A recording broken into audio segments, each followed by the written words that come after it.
2,600 years ago, there was a prince in northern India, and this prince was born into a very, very wealthy family. His father was a king, and upon this prince's birth, a prophet told the king, "Your son is either going to be the most amazing spiritual person ever to walk this earth, or he's going to be the greatest ruler amongst men that this planet has ever seen." Now, the king, being a king, said, "I really don't want my son to be a spiritual teacher. So I'm going to raise this kid a certain way, and we're going to make him a great king." So what the father did was build up a big wall around the castle, and he controlled his son's experience intake. He gave this boy great food, gave him a real taste for luxury and comfort, gave him a whole harem of beautiful people that he could have sex with, gave him a taste for power, for lust, had the greatest speakers, thinkers, teachers of the day, the TED Talk folks of 2,600 years ago come into the classroom and tutor this kid in math, science, literature, politics. So this young boy grows up with an extremely privileged and, you could say, limited or naive view of the world. Now, as the story goes, the gods looked down upon this situation and thought, we need to get that young boy out of the house, because it's possible fate is such that he is going to be a great spiritual teacher, and we feel like the king is stacking the deck against that possibility. So, there's an old salty dog of a charioteer. Is that what he is? He's a taxi driver.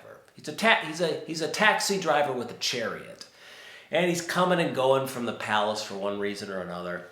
And the young Gautama prince sees this salty dog and he says, "Where are you going?" And the salty dog says, "Out." "Out where?" "Out into the world. There's a whole world out there." And so the young Buddha figure hops into the chariot, the taxi, and takes a little twirl outside the palace gates with this guy. And he has his first exposure to someone who's sick. He sees, let's say it's a traffic accident, right? His father had kept every thought of old age, sickness, and death from his son. The king had kept every thought from his son, had kept his son away from every image or instance of old age, sickness, and death. But when he left his castle, now he saw a car accident. He saw a chariot accident. It was a guy on the side of the road. His arm was broken, and it was being mended, and he was being hauled off to the hospital. And it had an impact on him. And the salty dog told the young Gautama Buddha, not yet Buddha, still Gautama, "Yeah, that's sickness. That's a reality of life. People get sick." Buddha gets upset by this, and he goes home, and he continues to participate in feasts and orgies and TED Talks. Forgets all about the outside world, but the seed has been planted. Several months later, he runs into the salty dog taxi driver again, who's dropping off some prostitutes, some catering, perhaps, Maybe the latest intellectual has come to give the Buddha a talk about witchcraft. The Buddha says, Sayonara, folks, I'm out of here. I'm going with the salty dog again. I'm going to see the world outside the gates. The Buddha goes outside the gates. He saw sickness and injury before. Now he sees old age. He sees an ancient person stumbling along, a man or a woman whose years are all but behind them. And he's sort of stunned by the map work on that face and the life in those lines and the crinkles and the little bit of moisture on the old man's mouth as his fluids are becoming external. And the last bit of his life, his last few days, weeks, maybe a couple months this guy's got. He's extruding these final moments into the world around him, walking along with his cane, and the Buddha says, whoa. And the old salty dog says, yeah, that's what happens. We get old, and then we die. We cease to live. And of course, the Buddha, being so terribly naive and standing for this very classical, metaphorical, mythical story, standing for the principle of naivete, that part of us all day that doesn't think about where this is all heading, where we're going, why we're getting crow's feet, etc. That's what it's a metaphor for, this very simple, archetypal story. Buddha says, I am done with life outside the castle. I'm going in there. There's a new series on Netflix, The Three-Body Problem. It's by the guys who did Game of Thrones. I've got 2 bags of Cheetos, and I've got a new massage gun that I'm going to get one of my harem members, that hot dude with the big muscles. I'm going to get him to come give me the massage gun massage while I'm watching The Three-Body Problem on Netflix and eating my Cheetos. See you later, salty dog. And he does just that, but of course he wakes up in the morning. He's had some fun with the masseuse and the massage gun. Cheeto dust on his lips, and he's like, oh my gosh, I need to go back out there. I cannot avoid reality anymore. I can't keep living like this. It's just pleasure and power, and there's something wrong with the way I'm living inside this privileged, isolated lie of a life. Out he goes with the salty dog again, and he sees a funeral procession this time. And it hits him, and it hits him hard, okay? And by now, the Buddha is already married. He already has a kid. Yasodhara is his wife. But the Buddha shaves his top knot, which is a symbol of his Brahmanic status, his high class, high roller status within the kingdom, and he puts on robes, and he becomes a mendicant. He becomes a beggar, he becomes a sadhu, he becomes a renunciate. So this is the part of the story where the Buddha, becomes a seeker, right? And before he was in the extreme of indulgence, the extreme of tasting the pleasures of life on this planet. And now he goes to the complete opposite extreme. The Buddha renounces all joys and all pleasures and all powers, all power games, politics, culture, fine dining. He cancels his Netflix account, gets rid of Blue Apron, gets rid of the prostitutes, says goodbye to his wife and child, rejects all the things of this world, and becomes a sadhu. And, we also experience this in our life. I mean, how many times in my life have I said, I am going to change now. It is time for a change. And that's oftentimes the beginning of a lot of work that I have to do.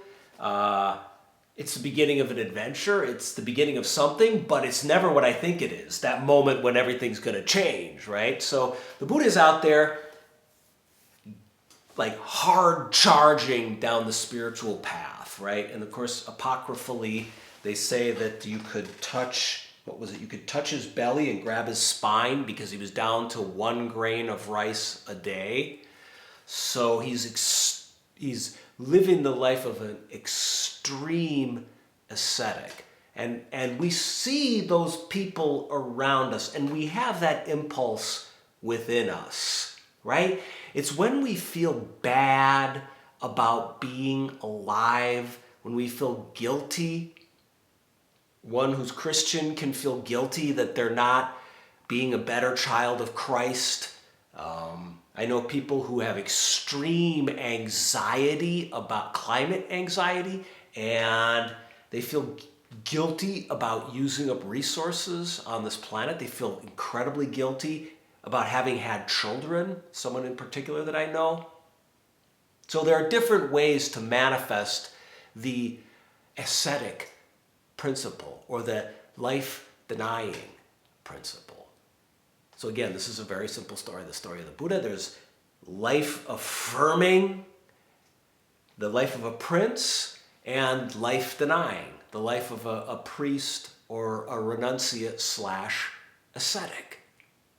Now what happens is the Buddha comes to discover that no matter how hard he charges in the direction of spiritual renunciation and renunciation of life on this planet, the fundamental problem remains. And it was the same problem he had when he was back in the castle affirming life. And what would we call that problem? Well, we could call it pride, self-centeredness, ego. And what do you do now? Like, this is a moment of truth. This is a moment of truth. Like, you've tried both extremes. Now what? I think this is always such a special moment in the, ironically, story of the Buddha, because it's the moment where the Buddha loses all his stories. What do you do then? I mean, this is a guy who was born under a lucky star, the son of a king, and upon his birth, the best prophet in the land told his father, your son is either going to be a great political leader or a great spiritual teacher. Now, the Buddha set out to be a great political leader the first half of his life. That's all he did.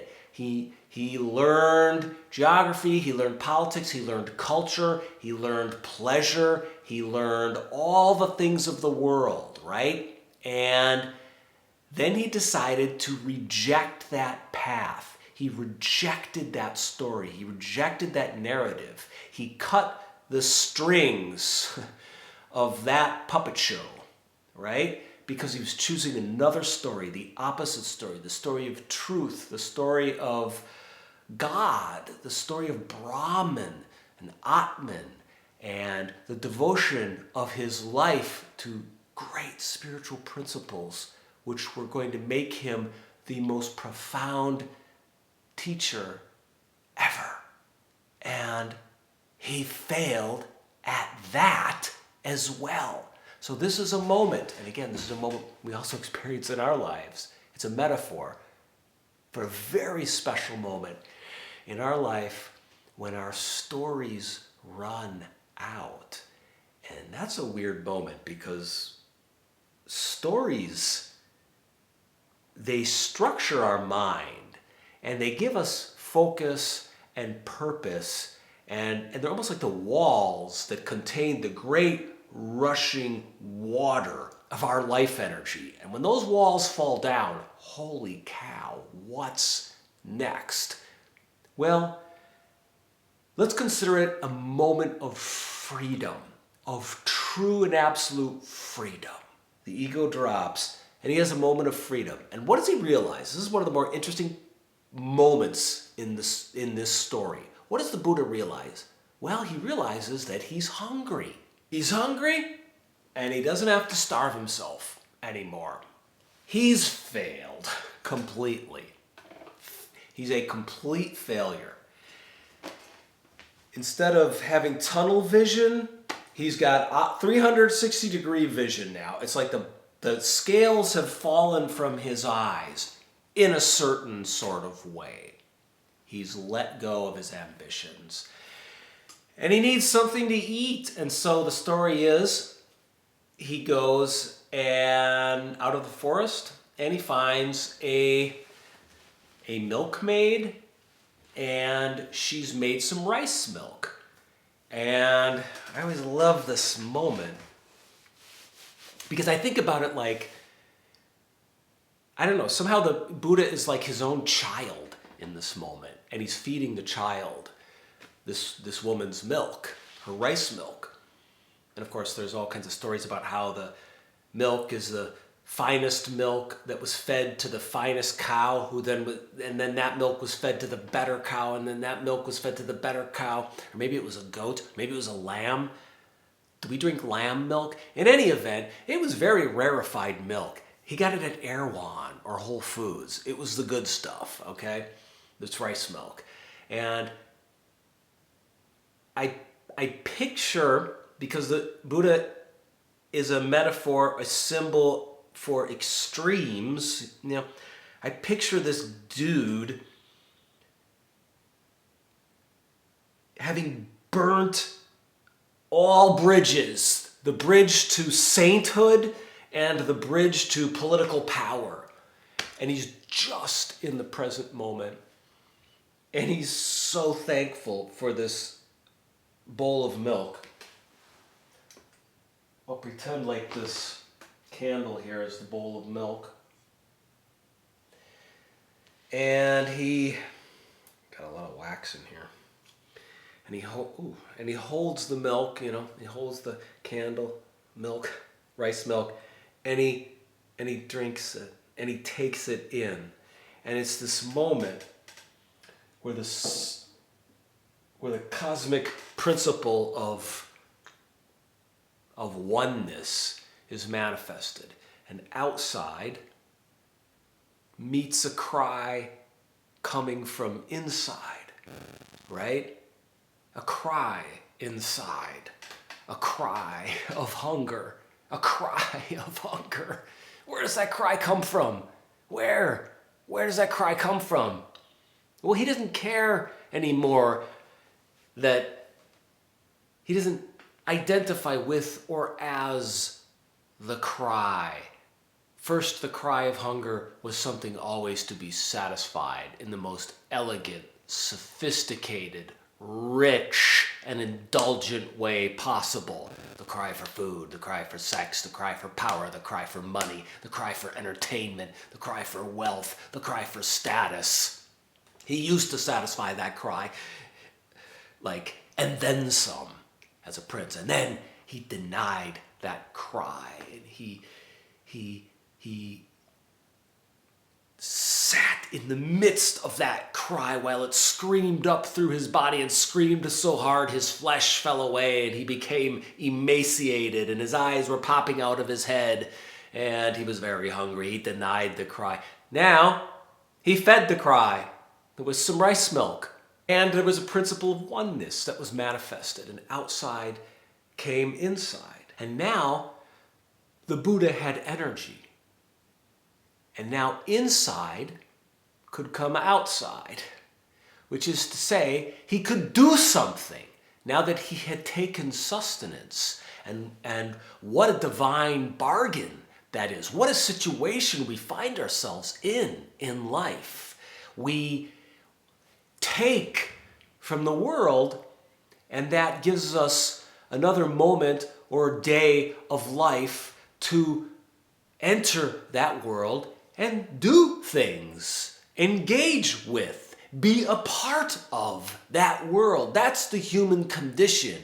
And Shakyamuni Buddha realized, I am part of this world. I cannot deny it completely as I was doing as a sadhu. Nor can I just take advantage of the world and try and consume as much of it as possible. So what does he decide to do? I'm just going to do the simplest thing I can. There's a Bodhi tree over here. I'm going to go sit under that Bodhi tree and see what happens. And that's what he does. Apocryphally, he sits there for 7 days. At the end of those 7 days, he sees, I believe it's the North Star. And the North Star, I believe, is a symbol in the mythology that this story was told and is told, a symbol of the farthest place in the universe, the farthest place that can be seen. It's this glowing star. I always imagine this moment when he sees, if you will, the farthest point in the universe. When he sees it, I always imagine this moment as being the inverse of the moment when he's realizes several hours ago or days ago, or it was a week ago, when he realizes he's not going to be a spiritual teacher anymore, and that moment comes when he thinks, I'm hungry. From the very bottom of his being, there's this most personal impulse to eat that arises. The most personal thing on the planet. I'm hungry.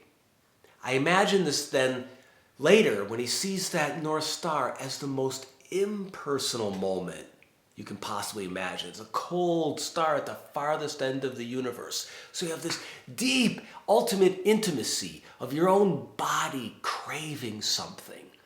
And then that moment of chilly distance, that star at the end of the universe. And in a sense, I think what the Buddha realizes is that that most distant star, the farthest point at the end of the universe, and the most intimate personal impulse for food or hunger or for life. Those 2 points are one and the same. And the farthest point in the universe and the most intimate point of hunger or self or life deep inside of me, they're one. You could say you go all the way to the end of the universe, and the light from that star at the farthest point of the universe is transformed into the light of life, hunger, coming up through me. Maybe the Buddha realizes, in a sense, I am driven from here, from my core of hunger. I'm driven from here to go there, and that which is there comes here. And it's this great big enso, or circle of life. No beginning, no end.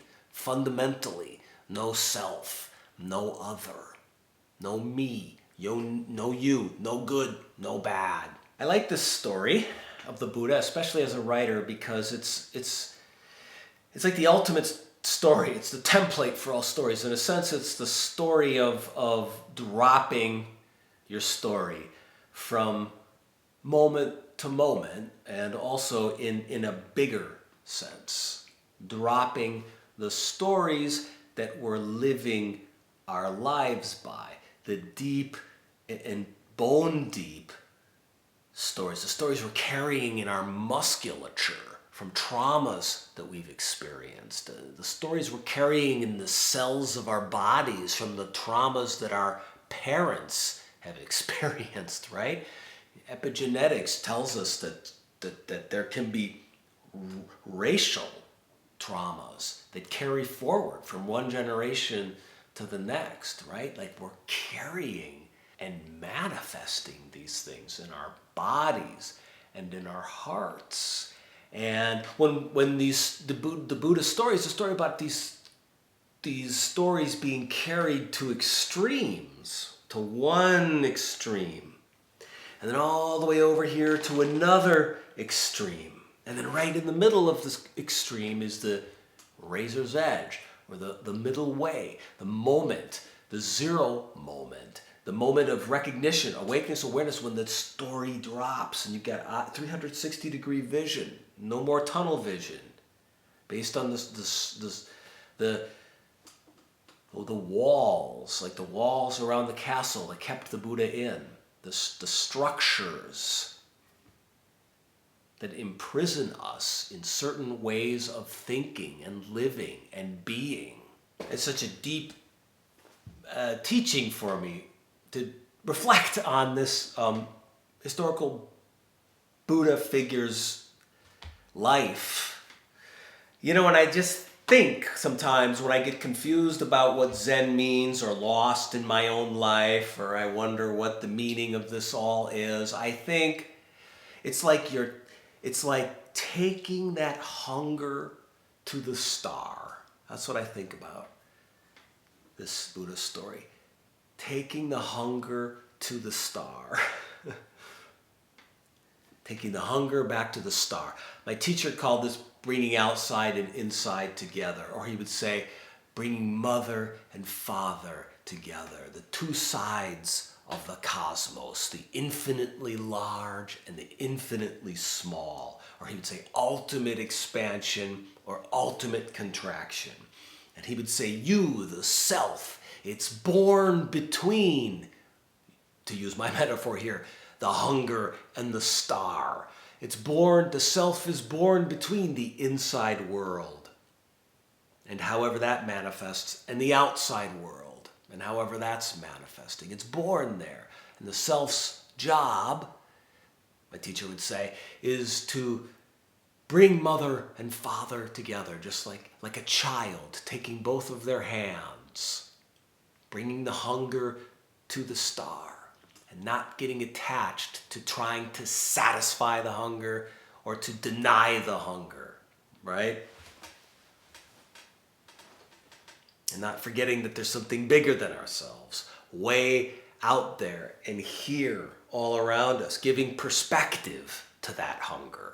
Somehow, the middle way is like this balance that gets struck between the innermost, deepest most, and the outermost, farthest most. Between me and you, between self and other, between extreme asceticism and extreme indulgence. This middle way, this harmony, this equanimity is manifest. That's the teaching that I'm thinking about today. And to be totally honest, I'm thinking about that teaching today because I got really nervous today because I looked at my phone where I'd been shooting a bunch of footage for videos, and I realized I had deleted it all. And suddenly I had nothing to talk about.